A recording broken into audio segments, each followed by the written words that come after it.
There's a couple places I want to check out. It's a Friday night on the streets of Chicago in the Englewood neighborhood. Joe Patterson and Leo Schmitz have been cops here for 26 years. Now, as we go down these blocks, what you do is you scan everything, and when they see that you're a policeman, if they're doing something wrong or got a gun, they start moving away or running. As we ride along, there's near constant reports of shots fired over the radio. A call comes in that gets their attention. 64th and Loomis, shots fired. That's 1 block away from the police station. It's also near a park where in the morning there's a community event planned.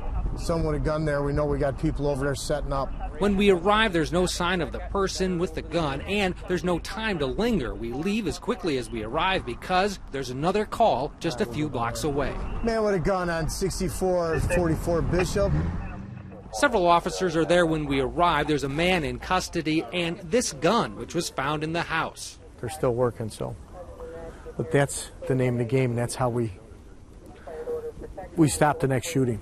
This year, the homicide rate in Chicago is up about 30%, which is not what first-year police superintendent Gary McCarthy envisioned would happen when he took the job. It's playing out not as well as I anticipated. We expected to make much greater gains by this point. Chicago's overall crime rate is actually down 10% from last year. And like other cities, the murder problem here is concentrated in a few specific areas. The entire city suffers when that violence happens. And this idea of not in my backyard is not okay. We have to make the entire city safe. McCarthy's plan, which he's confident will work, includes holding gang members in custody, taking back specific street corners where drugs are sold, and using gang information to predict and stop retribution killings. But he says he needs more help from the community. Law enforcement is not going to solve the gang problem in Chicago. Law enforcement is not going to solve the gun problem in Chicago. Law enforcement is not going to fix the educational system or the poverty rate or any of those other things. Yeah, get close to home now. It's starting to get late, boys.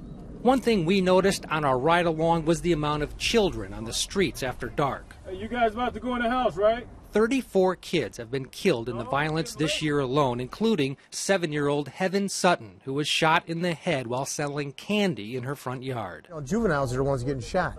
We got to get them home. That's where the parents can help us a lot.